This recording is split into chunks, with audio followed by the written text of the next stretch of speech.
Buenas tardes, señoras y señores. Bienvenidos a esta Real Sociedad Económica de Amigos del País de Tenerife. Hoy queremos presentar la conferencia del presente y futuro de la República de Colombia. La ponente será Leiniver Mendoza Munar, máster en Derecho Empresarial por la Universidad de ICESI, abogada por la Universidad Cooperativa de Colombia. Y hará su presentación don Luis Javier Capote Pérez, secretario de la Cátedra Cultural Francisco Tomás y Valiente. Para la Real Sociedad Económica Amigos del País, el recibir hoy a esta conferenciante, más hablando del presente y un futuro de una república tan cercana como la colombiana, es para nosotros un honor. De verdad que estas paredes que han oído durante más de 250 años a ilustres tinerfeños y a ilustres personalidades, oír de nuevo hoy algo sobre el presente y el futuro de la República de Colombia es todo un honor. Yo, sin más, agradecerles su presencia en nombre de la Real y ceder la palabra a don Luis Javier Capote Pérez. Muchísimas gracias. En primer lugar, en mi nombre y en el de la Cátedra Cultural Francisco Tomás de Valiente, quiero agradecer una vez más la buena disposición que la Real Sociedad Económica Amigos del País de Tenerife tiene para con nosotros, ya que esta no es la primera vez en la cual nos acogen para llevar a cabo una actividad en la cual, que considero la Universidad de La Laguna como universidad pública que es, cumple con uno de sus deberes, que es la de salir del ámbito del campus y desarrollar una labor de divulgación y de debate extramuros, pero dentro de la sociedad a la que pertenece y se debe. Desde un punto de vista personal, para mí es un honor muy particular, ya que en los tiempos muy lejanos en los cuales iniciaba los estudios académicos en la Universidad de La Laguna, personas de mi familia que habían vivido juventud y madurez en la ciudad de La Laguna hablaban con devoción de esta Real Sociedad y de la labor que desarrollaba en pro de la cultura en el ámbito de La Laguna y de Tenerife. Y también quiero agradecer el hecho de que por segunda vez en 2 años se lleva a cabo el acogimiento de esta conferencia que habla sobre el presente y el futuro de la República de Colombia. La doctora Leiniver Mendoza Munar, que es profesora de Derecho Civil, tanto en la Universidad ICESI como en la Universidad Cooperativa de Colombia, y estuvo aquí en el año 2017, en este mes de julio, en esta misma sala, hablando del presente y el futuro que se abría para su país cuando en los medios de comunicación se hablaba de ese proceso de paz que se había iniciado, de ese posconflicto, de esa nominación y premio Nobel de la Paz que se había dado al presidente Santos, presidente de la República en ese momento. Pero, como todo proceso, no podemos quedarnos en la imagen de la foto fija de hace 2 años y, en esta ocasión, y como consecuencia de la celebración de la segunda edición del Campus América por parte de la Universidad de La Laguna, donde esta Real Sociedad ha tenido un importante protagonismo, tiene un importante protagonismo y ha prestado su cooperación, vamos a poder escuchar lo que ha sido la evolución de ese proceso en estos 2 años, donde, entre otras cosas, pues ha habido un cambio en el Ejecutivo y hay un nuevo presidente de la República. Dicho esto, solamente me queda agradecer a la ponente su buena disposición a prestarse por segunda vez a realizar esta charla y darles las gracias a ustedes por haber acudido a la convocatoria. Muchísimas gracias. Tiene la palabra doña Leiniver Mendoza. Cuando quiera, si quiere. ¿Y nosotros? Sí.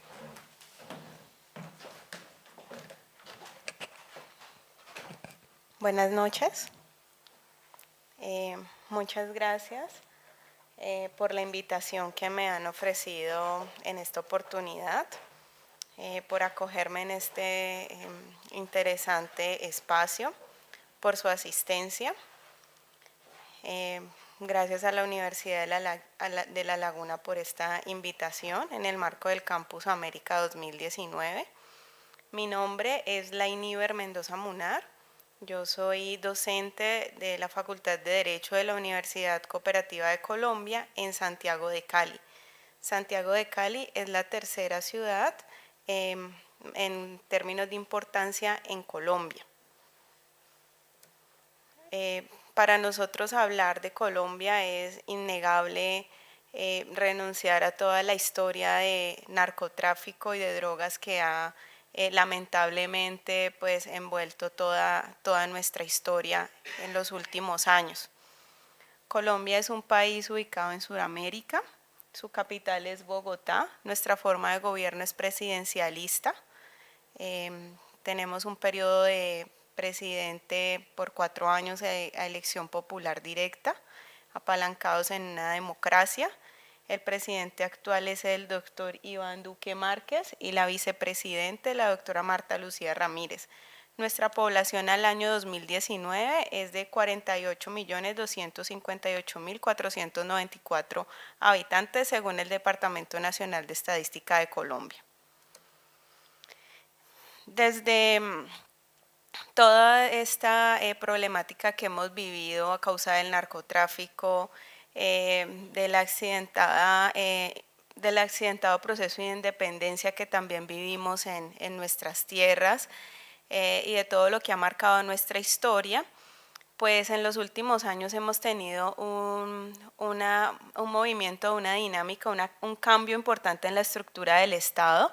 Según esta estructurada por el Departamento de Función Pública de Colombia, pues se adhiere a nuestra estructura básica, aparte de las ramas del poder público, nuestros órganos autónomos independientes, la organización electoral y los organismos de control, llega en todo el marco del proceso de paz, del último proceso de paz, el Sistema Integral de Verdad, Justicia, Reparación y No Repetición, que busca una paz estable y duradera. ¿Sí? En Colombia, de los inconvenientes más importantes que hemos tenido en términos del conflicto es cómo llamamos, o sea, cómo podemos nosotros referirnos a los términos. En algún momento se discutía si estábamos en una guerra o si estábamos en un conflicto armado. Y es que el lenguaje tenía una gran importancia porque en términos de derecho internacional humanitario, una guerra no es igual a un conflicto armado. En un conflicto armado se reconoce que la otra parte tiene un estatus político, ¿sí? En una guerra no. En ese momento, pues, esas grandes disputas hacían que la sociedad colombiana no pudiese tener un mismo lenguaje para determinar qué era lo que estaba sucediendo y cómo afrontarlo. Esto en el marco del último proceso de paz vivido, porque Colombia no ha tenido solo un proceso de paz, ¿sí? Entonces, para hacer un poco más la referencia al respecto, nosotros tenemos un conflicto armado, hemos tenido, porque ya se le dio fin a este conflicto con el proceso de paz de La Habana, una historia de más de 50 años de duración. ¿Sí? En Colombia casi que no hay quien conozca o tenga un familiar que haya sufrido, haya sido víctima del conflicto armado. ¿Sí? En este sentido, todos hemos tenido una relación casi que directa con toda la violencia que se ha gestado. Tuvimos el presidente Belisario Betancur de 1982 a 1986. Él intentó iniciar un proceso de paz. Este proceso de paz con las FARC pues no pudo darse. Digamos que nosotros tuvimos algo que se llamó el Frente Nacional. Colombia ha vivido un proceso o una cultura política bipartidista, ¿sí? Hacia mediados de 1900 nosotros se crea el Partido Liberal y el Partido Conservador. En Colombia el Partido Liberal un poco más con inclinaciones sociales o hacia la izquierda, y el Partido Conservador con un dote mucho más de derecha. Esa división bipartidista genera hacia los años 50 una época llamada la violencia, ¿sí? La violencia es una época que básicamente han vivido casi todos los, en este sentido, los nacidos hacia 1910 o 1920 tuvieron que vivir en carne propia la violencia junto con sus familias. Y fue un momento donde se trataban de erradicar liberales y conservadores. ¿Sí? En ese momento se hace un acuerdo entre los liberales y los conservadores para evitar estas masacres que se estaban dando. Entonces se inicia una época llamada el Frente Nacional, donde se ponen de acuerdo estos dos partidos y definen que la presidencia puede ser tomada por turnos. Un periodo presidencial será por los liberales y el otro por los conservadores. De esta forma se puede mitigar toda la violencia que se estaba generando por la necesidad de obtener el poder político en Colombia. Pero esto genera una altísima exclusión de quienes no querían o no estaban alineados con la política o con el pensamiento político del Partido Liberal o del Partido Conservador. ¿Sí? Básicamente la población colombiana queda sometida a pertenecer a uno de estos dos partidos, cuando en realidad pues, los movimientos sociales y la condición humana es un poco más compleja en su pensamiento, en sus aspiraciones. Además se habían dado diferentes movimientos políticos en el mundo que hacían que hubiesen grupos sociales y políticos que pensaran diferente. Entonces se gestan estos grupos de extrema izquierda. Ahí tenemos entonces las Fuerzas Armadas Revolucionarias de Colombia con su nacimiento hacia esta época. ¿Sí? O sea, este Frente Nacional genera unas condiciones de exclusión al otro que fuese distinto. Se generan no solo estas Fuerzas Revolucionarias Armadas de Colombia, sino otros grupos, ¿sí? Otros grupos políticos que pensaban distinto, y esto genera un rezago político muy importante que se empieza a gestar. Los grupos se empiezan a armar. También inicia el movimiento del 19 de abril, el conocido como el M-19, y empezamos a enfrentarnos también al tema del narcotráfico, ¿sí? El surgimiento del narcotráfico en Colombia, que llega, se recrudece, o el recrudecimiento del conflicto incluso se enmarca en este periodo presidencial de Belisario Betancur. Se dice que el recrudecimiento del conflicto armado se da de los años 1988 a 2002, sin decir que no estuviesen inmersos en mucho más tiempo en estas condiciones tan lamentables para nuestra sociedad. Entonces el presidente Belisario Betancur se enfrenta a todo el tema de las mafias, el narcotráfico en términos de los carteles de cocaína, ¿sí? Es una época muy compleja. Tenemos historias de personajes inmersos en problemas de narcotráfico que llegan incluso a ser representantes del pueblo, tuvieron silla dentro del Congreso Nacional. Muchas muertes de policías, mucha corrupción a nivel también de policía, ¿sí? De políticos, muchas muertes de los policías y los políticos que quisieron hacer justicia y aplicar la norma y buscar esa justicia social tal y como es. Una época de marcada violencia. Colombia empezó a vivir muchos bombardeos, carros bombas, motobombas, incluso animales bomba. Belisario Betancur se enfrentó esta primera época. El proceso de paz pues no se llevó a cabo, no logró unos resultados eficaces en ese entonces. Luego tuvimos el siguiente presidente, es Virgilio Barco, que va del 86 a 1990. Ese presidente logra las negociaciones con el movimiento del 19 de abril, el movimiento M-19, y se logran incorporar a la vida política. ¿Sí? El M-19 logra la incorporación a la vida política del país, y en ese sentido tenemos una terminación del alzamiento en armas de este grupo. Luego llega el presidente César Gaviria. César Gaviria llega en un momento donde el narcotráfico y los carteles de cocaína estaban en un auge muy fuerte. Fue un presidente que incluso tuvo un atentado, un avión donde él iba a viajar, le pusieron una bomba, ¿sí? Lo que sucede es que por temas de seguridad y demás, él cambió su itinerario, pero se dieron, digamos que temas de este tipo. El candidato presidencial, había un candidato presidencial en la época, el doctor Galán, él fue asesinado en manos de los carteles también de la droga por su incisiva y constante lucha contra el narcotráfico.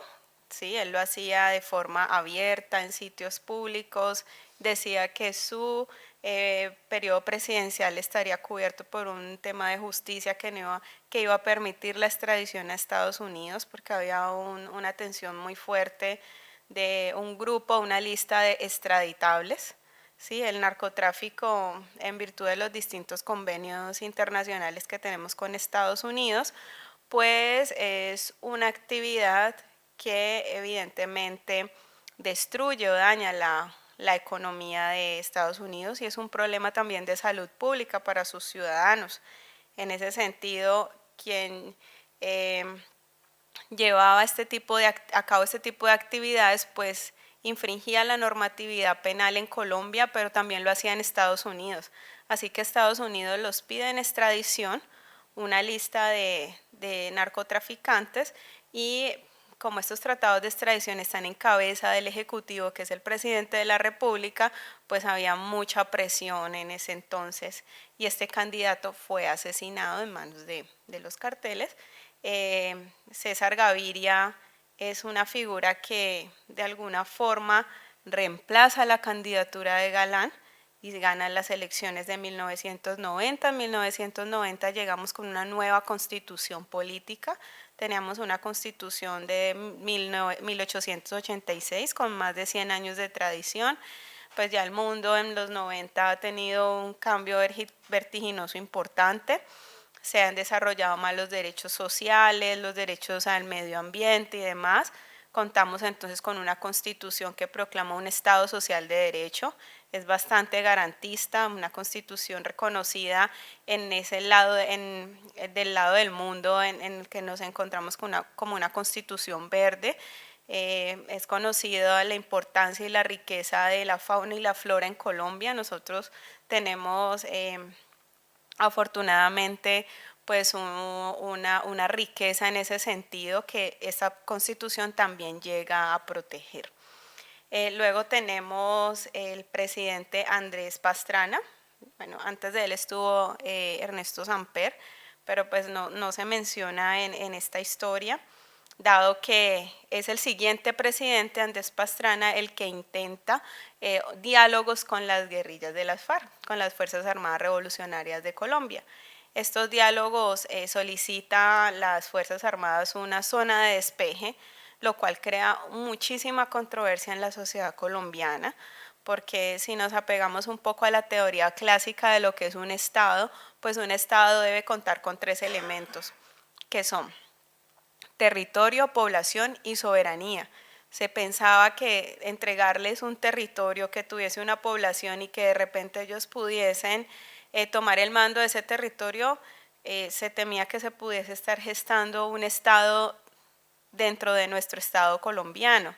Entonces se ponía en juego la soberanía, por qué se cedía, y lo que siempre se ha puesto en juego también en la sociedad colombiana es la autoridad que tiene el Ejecutivo, porque el Ejecutivo al mismo tiempo pues es jefe de Estado y es jefe supremo de las Fuerzas Armadas, de cómo contrarresta estos grupos, si lo hace utilizando el poder militar o realmente digamos que se puede ceder en un diálogo político, ¿sí? Reconociéndolos con estatus político, cuando en la memoria del pueblo hay mucha historia de masacres, de secuestros y demás.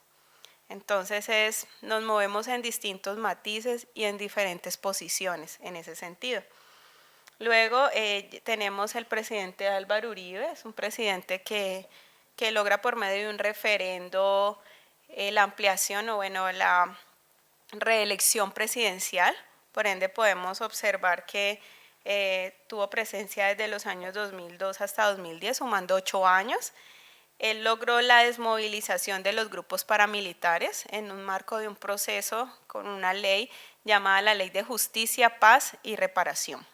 ¿Sí? Muy controvertido porque las Autodefensas Unidas de Colombia era el grupo paramilitar, conocido como un grupo paramilitar de extrema derecha, pues también se había valido de distintos métodos que van en contra, incluso violentan o cometían crímenes de lesa humanidad.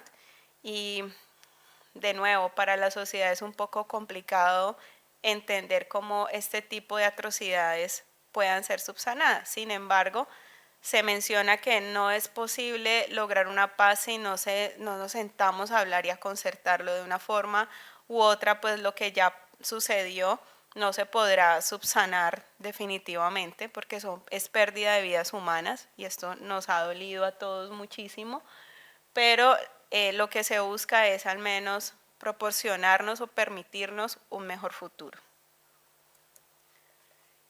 Tenemos entonces, frente al tema del pasado y el presente de la República de Colombia, entonces tenemos a Juan Manuel Santos. Juan Manuel Santos es presidente del año 2010 al año 2018. Desde que inició su mandato, proponía iniciar diálogos de paz con las Fuerzas Armadas Revolucionarias de Colombia, FARC. El acuerdo de paz entonces se inicia en La Habana, Cuba. Cuba permite generar un clima de confianza para las negociaciones. Las FARC no han considerado ser victimarios en el marco del conflicto. En gran medida y según el Centro de Memoria Histórica, pues ellos también se consideran víctimas, dado que el Estado colombiano ha tenido distintas fallas, digamos, y también distintas, digamos que ha utilizado vías de hecho en muchas ocasiones también, ¿sí? Y esto ha sido penalizado de alguna forma. Entonces, para ellos, sintiendo esa persecución, digamos que Cuba es un país que les permite tener esa tranquilidad de iniciar las negociaciones. Entonces, el presidente Santos inicia el Acuerdo General para la Terminación del Conflicto y el Proceso de Paz en Colombia. Inicia formalmente el 18 de octubre del 2012 y digamos que tuvo 4 fases. El primero fue unos acercamientos secretos que iniciaron en el año 2011, porque si bien les mencionaba que este grupo, que en este instante era un grupo al margen de la ley, pues se consideraba víctima más, el Estado y la sociedad en general también justificaban que las FARC había sido un grupo incluso señalado por el expresidente Uribe como narcoterrorista, ¿sí? El expresidente Uribe había tenido entonces muchas dificultades también con el tema del lenguaje. ¿Ellos quiénes son? Un grupo de oposición política, son narcoterroristas, estamos en medio de una guerra o hablamos de conflicto armado. Ya con la posición del presidente Santos empezamos a adoptar un lenguaje único, se habla entonces de un conflicto armado. En un conflicto armado ya reconocemos como Estado que estos grupos ilegales están luchando en el marco de un tema político. Esto ha sido muy controvertido incluso por la opinión internacional, porque es muy sabido que las Fuerzas Armadas Revolucionarias de Colombia tienen vínculo directo con actividades del narcotráfico, ¿sí? Entonces, en ese sentido, ¿cómo se vincula un grupo con la política cuando hay, digamos, incluso procesos probados donde este grupo ha tenido un vínculo directo con este tipo de actividades ilícitas? Esos acercamientos secretos fueron muy polémicos, ¿sí? Muy polémicos de todo lo que hemos sufrido como sociedad. Ha quedado una sociedad polarizada. El tema del narcotráfico nos ha arrebatado la estructura de valores sociales, nos ha arrebatado mucho como construcción de sociedad. Entonces hay gran parte de la población en Colombia que está completamente en contra de este tipo de actividades y no quiere tolerar, no desea tolerar nada que tenga que ver con el perdón, ¿sí?, de ese tipo de situaciones que se dan a raíz del narcotráfico, pero hay otra proporción de la sociedad que tiene esa posición de, bueno, y si no hacemos unas negociaciones ahora, que al menos este grupo decidió ir a una mesa de diálogos, estar sentado en La Habana y escucharnos, pues entonces, ¿cuándo va a ser? ¿Sí? En ese sentido se inician los acercamientos secretos, luego viene una segunda fase de concreción de los acuerdos. Se dice que las Fuerzas Armadas Revolucionarias de Colombia, FARC, son una guerrilla campesina, ¿sí? Entonces ellos abogan o buscan mucho una reforma agraria, ¿sí?, una justa repartición de tierras, una posibilidad de que quienes trabajan el agro tengan posibilidades de mejorar su calidad de vida a partir de lo que la tierra y la sabiduría de la tierra les ha dado durante años. Se habla de la necesidad de que las FARC tengan una participación política. Se habla también de la política de erradicación de cultivos ilícitos y de la reparación de víctimas, ¿sí? En un tercer momento se habló de la refrendación de los acuerdos y finalmente la implementación de los acuerdos. Entonces, en el año 2011 se crea la Ley de Víctimas y con ella se crea el Centro de Memoria Histórica para determinar quiénes son víctimas. Si recuerdan, en un momento iniciando esta conferencia yo les decía, es que las FARC se consideran víctimas, consideran su posición es que el Estado es victimario y ellos son víctimas.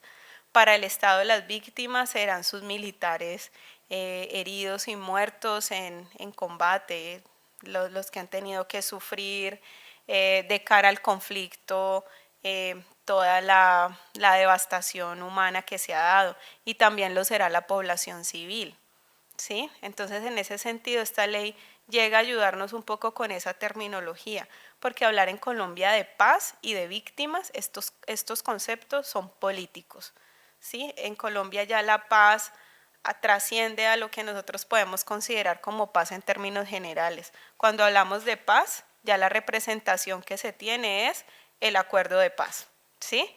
Y de víctimas es, bueno, ¿quiénes son víctimas? Y esta ley llega a aclararnos un poco otra vez esa terminología tan compleja, y era que cuando hablábamos de víctimas no sabíamos o no estábamos, no necesariamente nos estábamos refiriendo a las mismas víctimas que el otro estaba mencionando.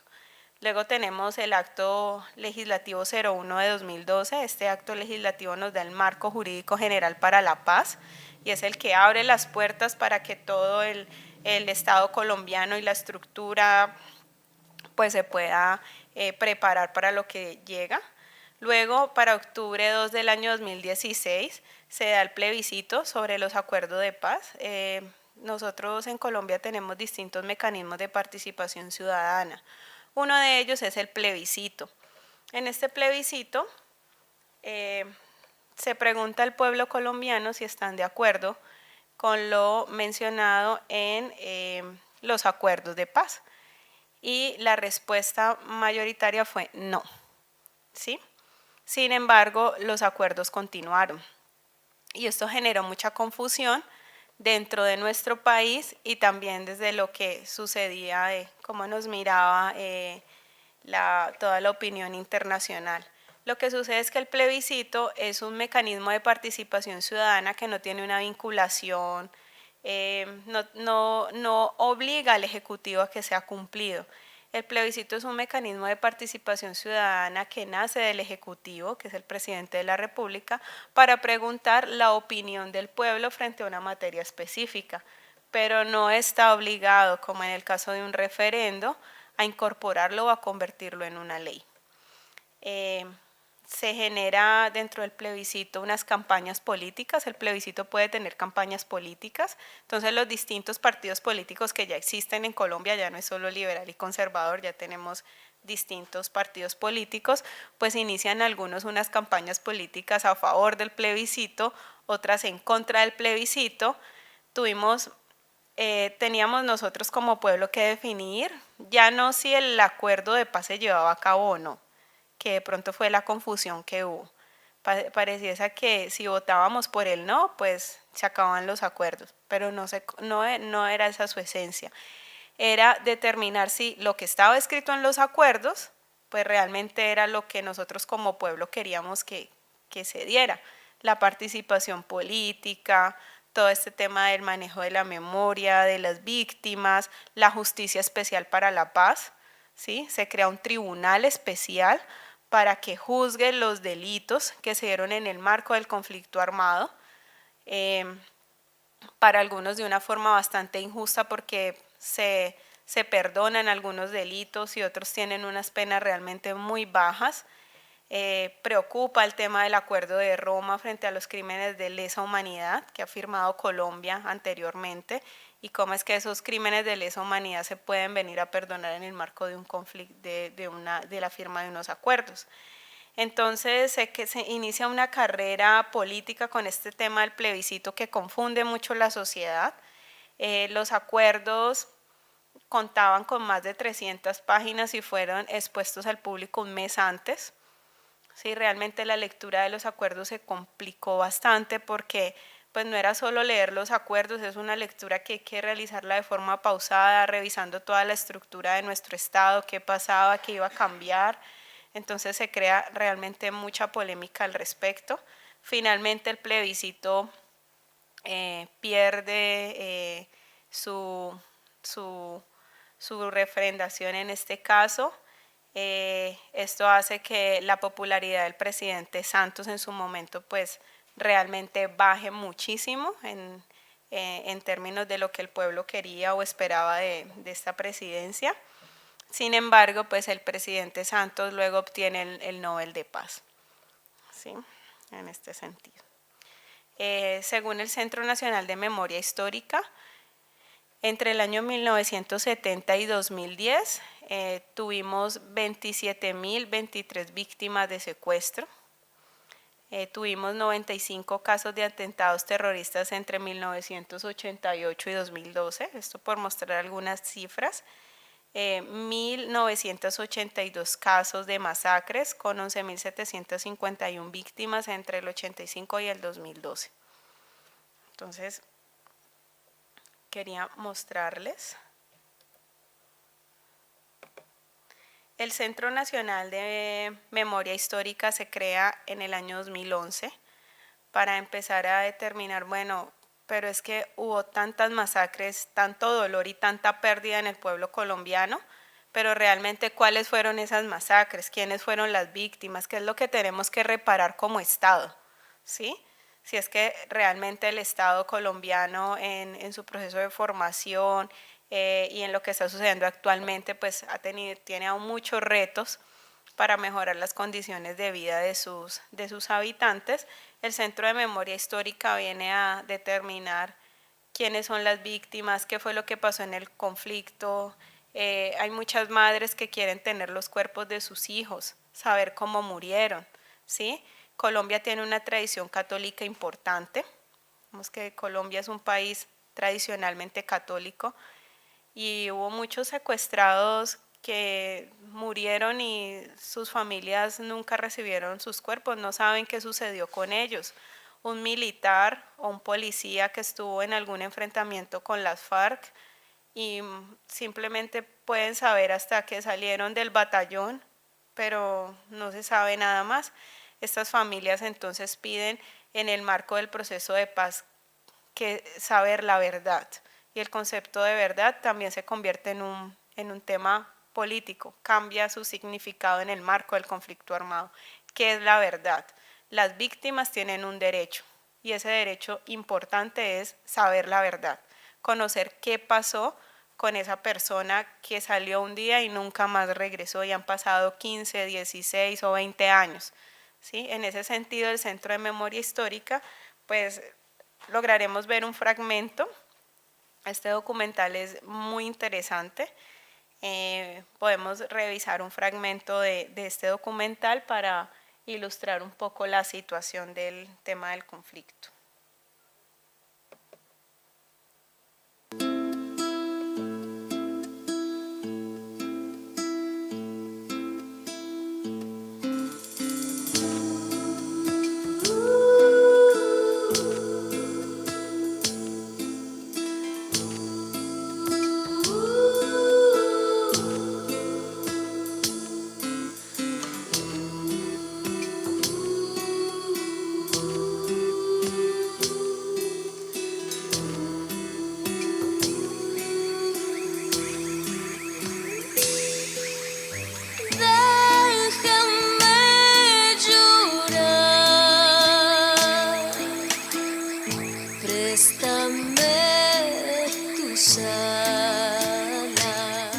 Estos paisajes han sido escenarios de violencia y resistencia durante más de 50 años. La guerra que se ha librado en estos campos es difícil de explicar. Durante más de medio siglo, los combates se han extendido por todos los territorios.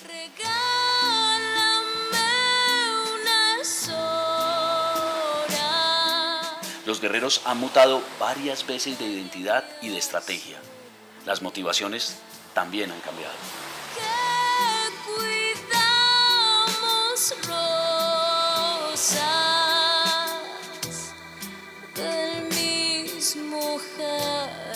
En medio siglo, el conflicto colombiano ha alcanzado niveles de intensidad y de crueldad inimaginables. Los colombianos se convirtieron en presas del terror y del miedo, pero también de la indiferencia. Escucha mi dolor. Cuando asesinan a mi padre, ahí estábamos rezando el rosario en el corredor y le agachan la cabeza a mi mamá y le pegan el disparo y luego un bandido llega y lo decapita ahí delante de todos nosotros. Entraron dos personas a mi casa y lo tendieron en el piso de la pieza donde dormíamos, y en presencia mía y en presencia de mis hijos lo asesinaron con 2 disparos en el cerebro. En una incursión que hace la guerrilla en Quito, muere mi mamá. Ahí murió mi mamá. Después la guerrilla secuestra a un hermano mío porque tuvimos que pagar una cantidad de dinero que no la teníamos. Tuvimos que reunir todos para poder pagar el rescate. Y en el mismo 2002 ocurre lo que pasa acá en Bojayá. O sea, fue un año que si tú no estás asiduo a la fe, te descompone.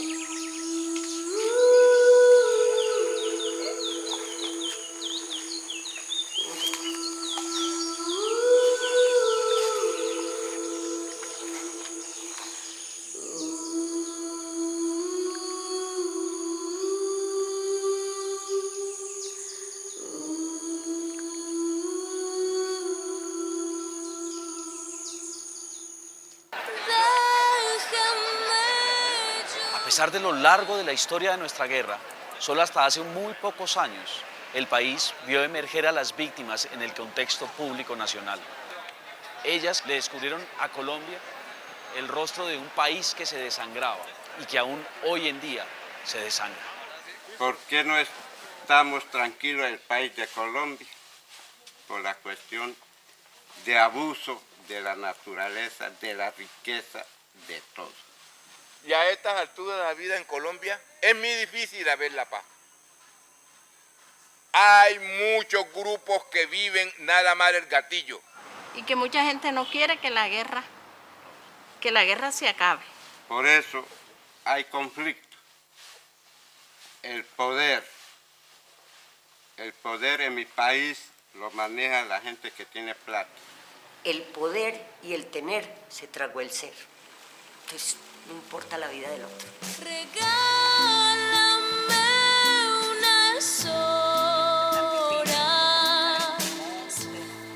acompáñame a soñar. Por las víctimas que decidieron romper el silencio y contar lo que pasaba en un conflicto largo y feroz, emergió la memoria.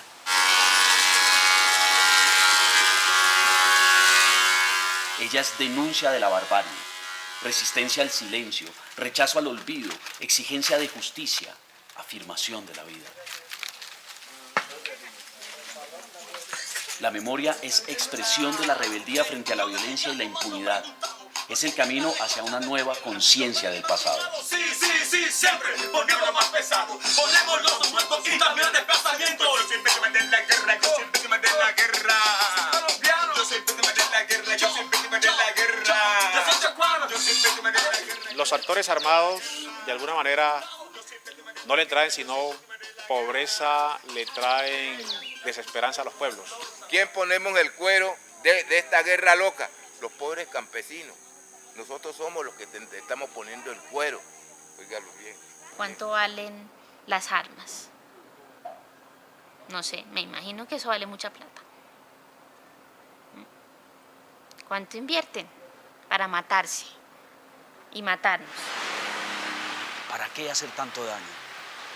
¿Qué han hecho y qué están haciendo las víctimas para sobrevivir? El Creador nos dejó en este pedazo de tierra que es Colombia. Mantengamos la unidad, respetemos unos a otros.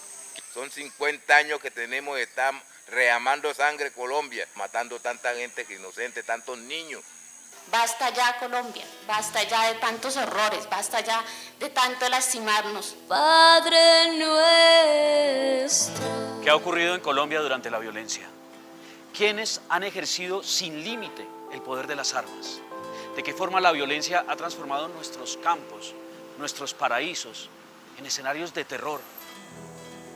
Son las preguntas que llevaron a los investigadores del Centro Nacional de Memoria Histórica a trabajar durante 6 años en la búsqueda de testimonios, documentos y paisajes donde la guerra ha dejado sus huellas. Hogar ajeno, palabras silenciadas. Es una guerra que acontece en los lugares más apartados, en las márgenes, en los corregimientos, en las veredas. Esa violencia de lo que llamamos nosotros alta frecuencia y baja intensidad, muy invisible. Y esa acumulación de muertes de pequeños grupos, de muertes en asesinatos selectivos, uno a uno, gota a gota, en las márgenes, en las fronteras, hace que se acumulen los datos, que sumen, pero que no aparezcan como un hecho contundente, espectacular, como sí ha acontecido en otros contextos latinoamericanos. Y de eso se trata también, en parte, toda la sevicia y la atrocidad del conflicto colombiano. Como mucho ocurrió en la clandestinidad, no creíamos, y muchos colombianos no creen. Hay que empezar por reconocer que en este país hay una verdad que evitamos decir en su dimensión correcta. Esa verdad incómoda es que la mayoría de los colombianos no conocemos ni entendemos del todo el dolor que han sufrido nuestros propios compatriotas durante tantas décadas de violencia. Había un marco normativo que casi impedía nombrar a las cosas por su nombre. Entonces resulta que hoy, cuando terminamos el informe, estamos en un contexto en donde todas las dimensiones de esto que narramos allí ya tiene otro nombre. Es el nombre que le corresponde, conflicto armado interno. Internacionalmente muchas veces nos hemos preciado de ser la democracia más vieja del continente, la de mayor estabilidad, y resulta que y con conflicto armado. Eso es una antítesis total, ¿no? Y además, en principios, es una antítesis total, porque la democracia ¿en qué se basa? En el reconocimiento de la diferencia. ¿Y la guerra qué es? La negación de la diferencia.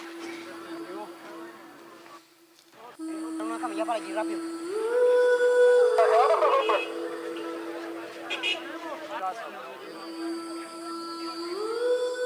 Colombia ha sido el escenario de una de las guerras más atroces de todo el planeta.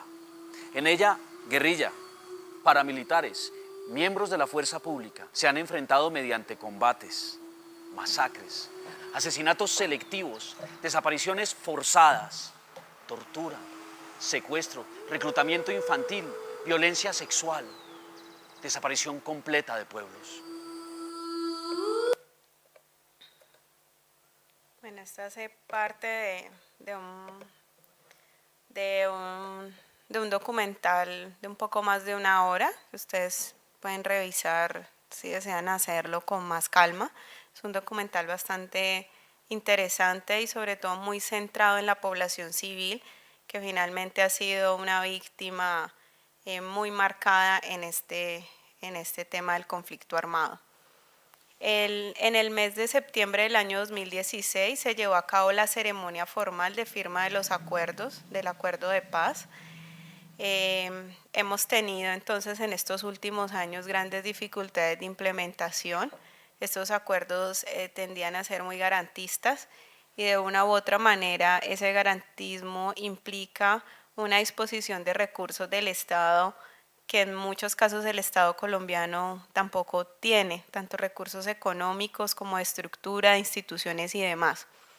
Entonces, de las grandes controversias que se han dado en los últimos años en el tema del posconflicto ha sido la Justicia Especial para la Paz. La Justicia Especial para la Paz, entonces, revisando el Sistema Integral de Verdad, Justicia, Reparación y No Repetición, tenemos la Justicia Especial para la Paz. Es un tribunal que se crea en todo el marco, es un tribunal especial no existente en Colombia.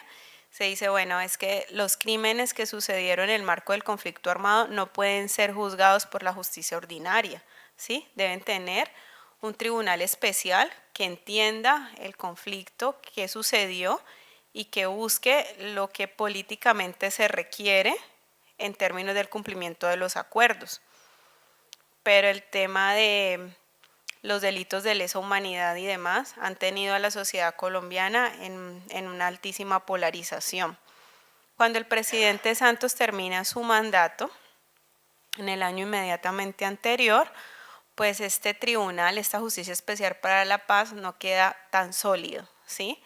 Llega entonces el presidente Iván Duque con una propuesta un poco más contradictoria en cuanto a los acuerdos, no porque quiera eliminarlos, definitivamente los acuerdos están blindados por 3 periodos presidenciales en virtud del acto legislativo número 03, pero sí en la forma como se implementan. Entonces se cuestiona y presenta distintas oposiciones el presidente Duque a estos temas de la Justicia Especial para la Paz, dentro de ellos que definitivamente se debe dar la extradición, ¿sí? El tema de el manejo de las penas que deban pagar quienes cometieron estos delitos de lesa humanidad. Tenemos entonces un líder muy importante en el tema del partido político de las FARC, porque ellos ya pasan de ser grupos ilegales a ser de un partido político. Hay un personaje muy importante, él es conocido con el nombre de Jesús Santrich, no sé si lo han escuchado. Jesús Santrich, pues fue encontrado por los Estados Unidos dentro de unas investigaciones en los últimos años como responsable de continuar con actividades relacionadas con el narcotráfico.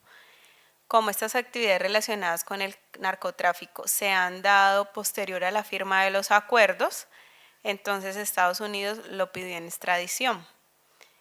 Digamos que el Ejecutivo, conforme a las evidencias que tenía el Estado norteamericano, decide cooperar, pero el tema político en Colombia es muy complicado.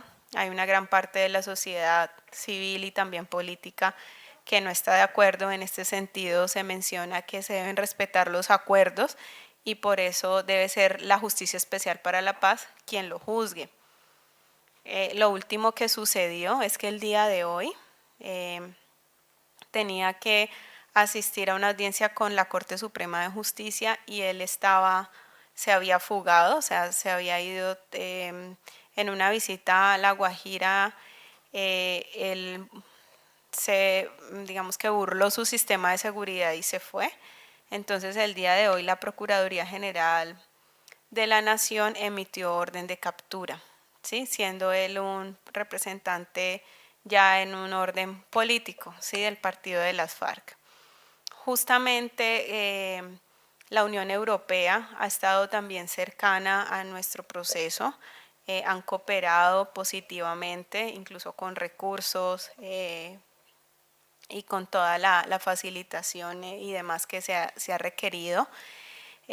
Ahora mismo las FARC como grupo político están pidiendo también garantías, o sea, que la Unión Europea se pronuncie y pueda, digamos que ser un garante del cumplimiento de los acuerdos dentro de lo que menciona el partido político de las FARC como incumplimiento de parte del Estado colombiano es, por ejemplo, para erradicar los cultivos ilícitos, si bien podíamos revisar en el documental, quienes cultivan generalmente son campesinos, ¿sí?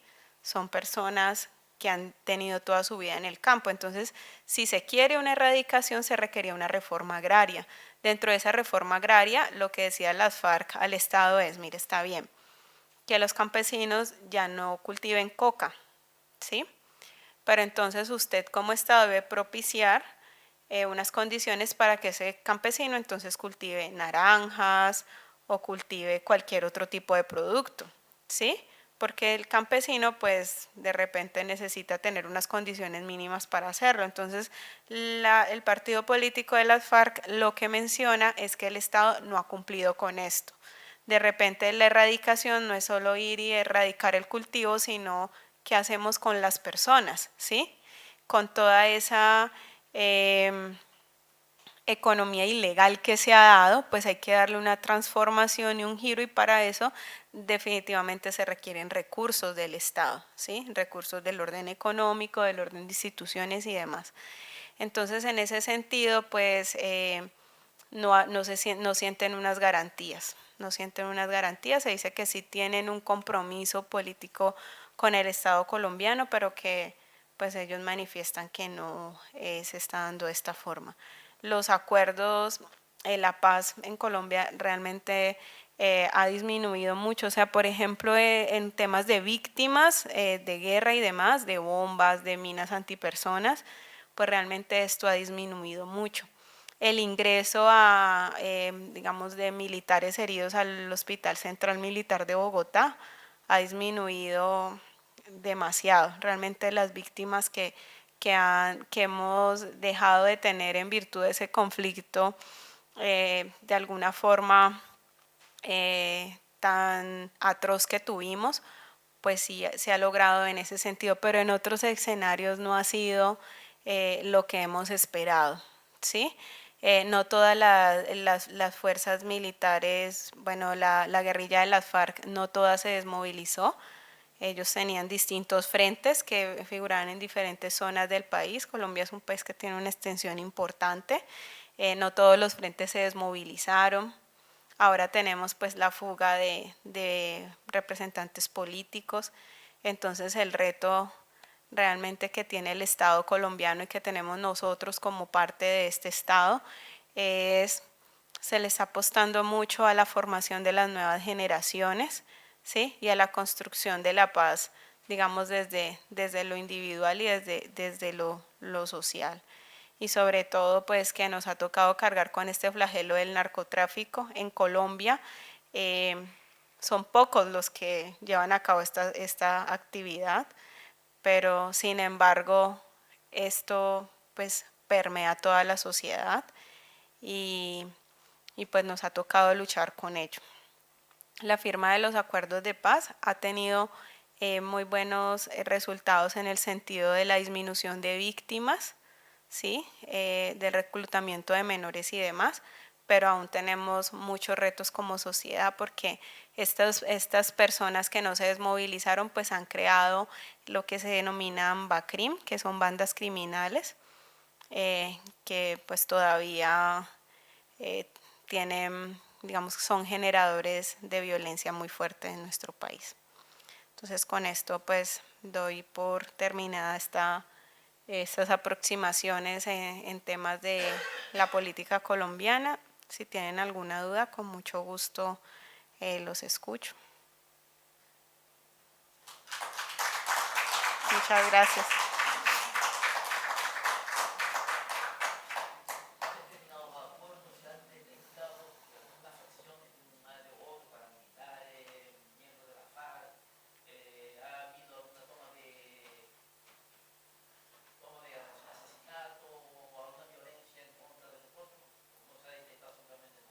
Sí, se han detectado ese tipo de enfrentamientos.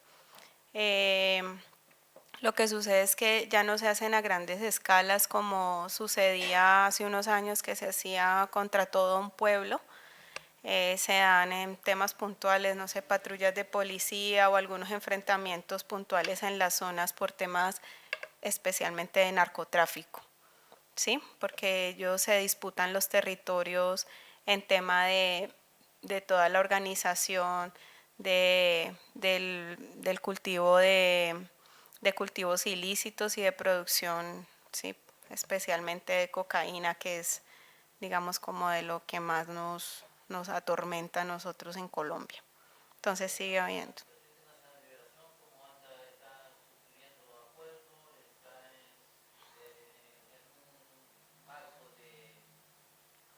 El ELN, pues no, digamos que no hay una posición clara de la posibilidad que tenga el Ejército de Liberación Nacional, que es otro grupo también al margen de la ley. Digamos que es un grupo que ahora sigue siendo un grupo armado en Colombia, sino que es un grupo que sí, digamos que las Fuerzas Armadas Revolucionarias han sido un grupo mucho más extenso.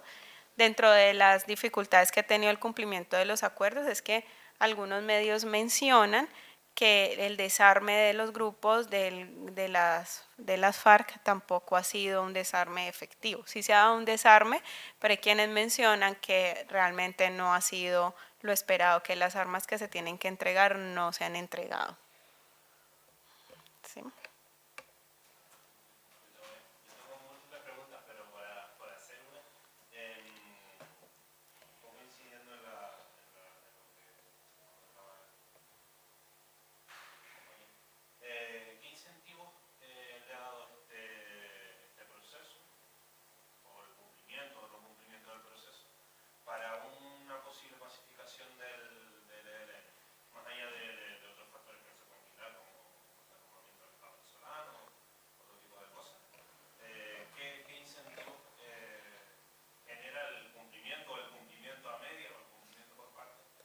Pues de los incentivos interesantes que pueda tener es de alguna forma el perdón de los crímenes cometidos en virtud del conflicto.